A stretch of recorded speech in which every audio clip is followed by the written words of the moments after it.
Yo, it's your boy Shady, the one and only, guys, back again with another deep dive into a powerful, tragic moment in history. Today we're looking at the Munich Massacre, an event that shook the world and changed Olympics forever. Let's roll the clip and I'll break it down for you. Let's get this. But make sure you smash like and subscribe, guys. Let's go. Okay, unpacked. We subscribe. We like. 7,134 athletes from 121 countries descended upon Munich, Germany for the 1972 Olympics to celebrate athletic competition and healthy rivalries at the highest of levels. The competition was going swimmingly when, no pun intended, Mark Spitz, the Jewish-American swimmer, won 7 gold medals in a dazzling display of greatness. Wow. Olga Korbut, known as the Sparrow from Minsk, mesmerized the gymnastics world with 4 medals, and the USSR outlasted the Americans 50-49 in what is still considered one of the most contentious ends to a basketball game in sports history. Okay, but above insane. all else, the Munich Olympics are remembered for putting terrorism on the center stage, when 11 Israeli Olympians were massacred by Palestinian terrorists. May they rest in peace. We as humans need to learn to make love and not war. And just as notorious, the reaction of the German government, which some consider one of the most epic screw-ups in the history of terrorism. But more on that later. These events raise the questions, how could this happen? And does terrorism work? The Munich Olympics in 1972 were supposed to showcase the new face of Germany. At the 1936 Olympics, held in Nazi Germany, just 36 years earlier, Hitler used the event as a propaganda machine to demonstrate the superiority of the Aryan race. The 1972 Olympics were determined to be propaganda of the opposite kind. Germany actually named the upcoming events the not-so-subtle Olympics of Peace and Joy, or Die Heiteren Spiele. They wanted to show the least militaristic, most peace-loving Germany possible, and this meant a deliberate lack of security. Although there were some unarmed security officers, not a single uniformed police officer or soldier was anywhere in sight. They were so naive. The attendance of the Israeli team at this event, only 27 years after the Holocaust, cannot be understated. The Israeli athletes, many of whom lost relatives in the Holocaust, waved the Israeli flag over German soil only 6 miles from the Dachau concentration camp. Israel was making a strong statement of both Jewish resilience and Israel's readiness to accept a different Germany. But at 4:30 a.m., the morning of September 5th, 1972, 8 men dressed in tracksuits to blend in with the athletes, carrying duffel bags loaded with AK-47s, pistols, and grenades, jumped the unguarded fence and infiltrated the Israeli team's apartment complex. What were the security doing? What were the security doing? Okay, I understand and agree. It's fine. They were unarmed. But what were they doing? Why were they sleeping on duty? Why? Germany, this was an epic screw-up. 2 of the Israelis initially fought off the terrorists, but were soon murdered. The remaining 9 athletes were then taken hostage. The terrorist demands that Israel release 234 Palestinian prisoners. If not, the hostages would soon be executed. Now, before we get into Germany's botched rescue attempt, let's look at the context. In 1958, Yasser Arafat and his colleagues founded Al-Fatah, an organization that advocated armed struggle against Israel. In 1964, they established the PLO, or the Palestinian Liberation Organization, with the goal of destroying Israel completely. The goal is to destroy, or was to destroy Israel completely, and I highlight them. Their goal was a genocide. Wipe them off the face of the map. That was their goal. Jesus Christ is Lord. The PLO and its affiliate PFLP, or the Popular Front for the Liberation of Palestine, began an international terror campaign of plane hijackings and bombings.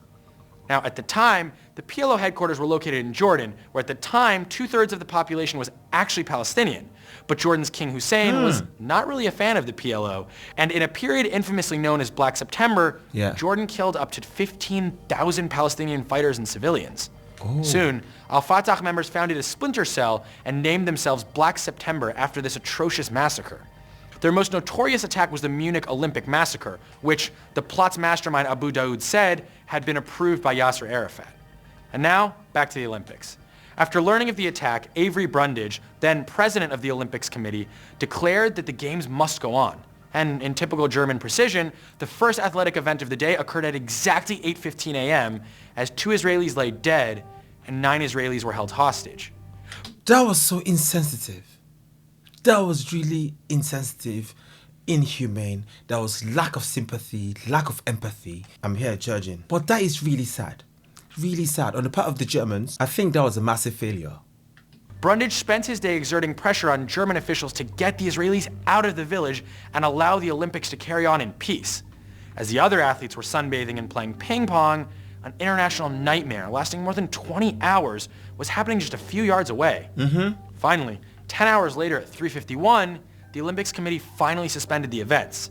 Thousands of people filed out of the Olympic stadiums and gathered on the grassy hill overlooking the apartments, along with live television crews. Viewers were horrified to see that Jewish blood was being spilled on German soil yet again. Israelis and Jews around the world felt helpless, unable to defend their people. Disgusting. Israeli Prime Minister Golda Meir refused to negotiate with the terrorists. The German authorities turned down assistance from the Israeli Mossad, who, unlike Germany, had a specialized counterterrorism unit. And instead, they began clumsy negotiations with the terrorists. At the same time, though, without a real operational plan, German police scaled the building and prepared to attack the terrorists. But in a tremendous oversight, they realized that their actions were being broadcast on live television to not only a worldwide audience, but also the terrorists themselves. Talk about massive screw up. What happened to the German efficiency? What happened to that German intelligence? What happened to the Germans then? What were they lacking? This was a silly, I must say, a really silly oversight. How could they have known? How? Oh my God. Oh my God. Talk about mess up. Talk about screw up. Later, the terrorists made a new demand that they and the hostages be flown to Egypt. The German authorities agreed to fly them in a helicopter to the airport where they planned to ambush them. The botched rescue attempt became a textbook example of how not to handle a hostage situation.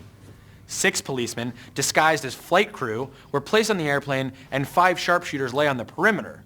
At the last minute, though, the flight crew voted to abandon their mission without consulting Central Command and just left the plane. The remaining 5... What? Are you joking?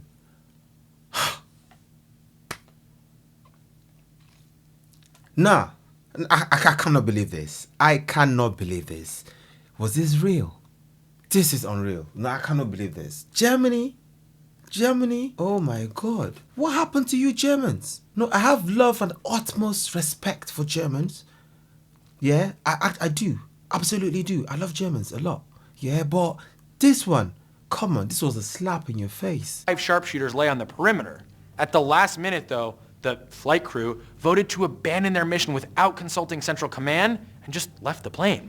The remaining 5 sharpshooters had no special sniper training, no radio communication, and no telescopic or infrared sights, which, if you've watched any TV or movies in the last, 50 years, you know are pretty crucial to the job of a sniper. Yes. Israeli Mossad chief Zamir was present but was ignored. It seemed to him that his presence actually made the Germans uncomfortable. And so the rescue attempt continued, lacking basic experience and technical foresight. The helicopters landed at the airport just after 10:30 p.m. But when the terrorists entered the empty plane and realized it was probably a trap, they ran back to the helicopters. The snipers, if you can really call them that, opened fire and a shootout ensued with the more heavily armed terrorists, during which time the terrorists threw a grenade into one of the helicopters, killing the 4 bound Israelis and the pilots inside, and then the terrorists gunned down the remaining 5 hostages in the other helicopter. At the end of the day, 11 Israelis had been killed, along with 1 policeman and 5 terrorists. In the press conference briefing the next morning, the Munich police commissioner tried to explain. The terrorists were too clever, too professional. The hostages were condemned to die. That was their excuse. I couldn't even listen to the whole thing. That was their excuse. Nah.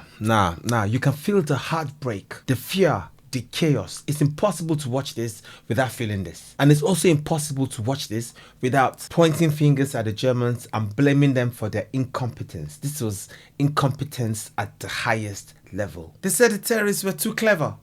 They were too clever. You couldn't say that you guys were too incompetent. Press conference briefing the next morning, the Munich police commissioner tried to explain.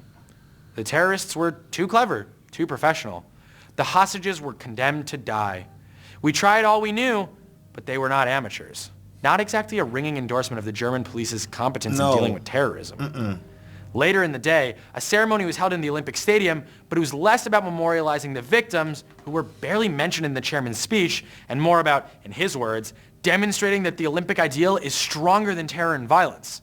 During the ceremony, the Olympic flag, along with the flags of most countries, was flown at half-mast, except for 10 Arab nations that demanded their flags remain at full mast. The games were then suspended for 24 hours and then continued on as planned, but the remaining Israeli athletes left Munich.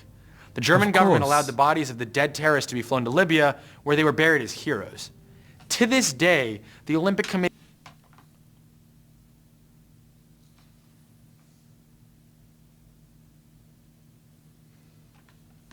I have nothing to say about that.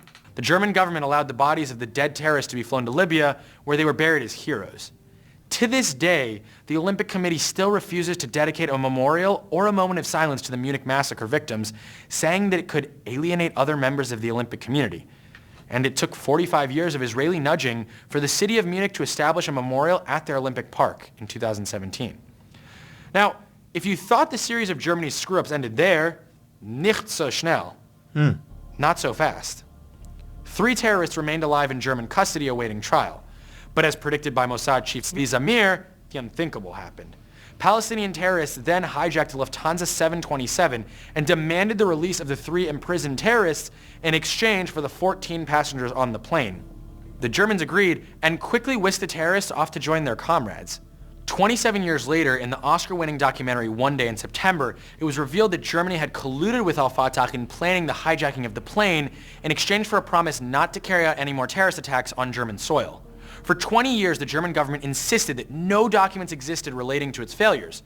But then in 1992, a German archivist smuggled a bulging folder to the wife of one of the Israeli victims. The number of files the Germans had been hiding was over 4,000, and horrible details emerged.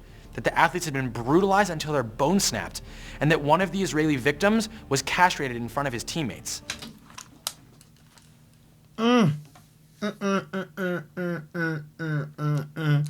This is beyond shocking. I can't believe this. This is beyond shocking. You know, every time I think I've watched a shocking video, I keep finding another one that's more shocking. To my greatest surprise, I keep finding more that are more shocking than the previous ones I've watched. Germany, Deutschland, first gates up. What happened? The massacre of Jews in Germany left a deep scar on Israeli society. Once again, Jews had been forced to watch the murder of their own without the ability to intervene. So within days, Israel unleashed Operation Wrath of God. The objective? Hunt down and assassinate the terrorists involved in planning the attack. In one operation, Prime Minister-to-be Ehud Barak and his deputy Muki Betzer, disguised as a blonde and brunette woman, entered Beirut with their team and assassinated several key players from both the PLO and Black September.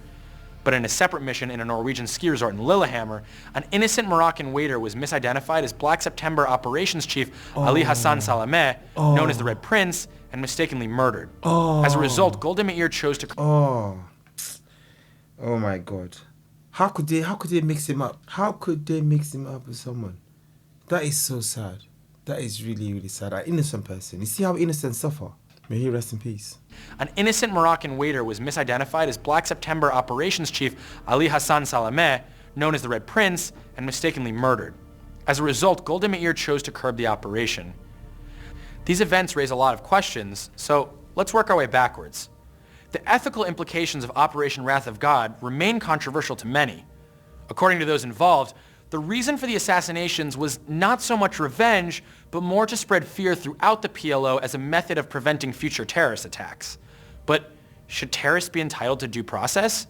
If terrorists operate outside the rules of war by targeting civilians, then do we still have an obligation to treat them within the rule of law?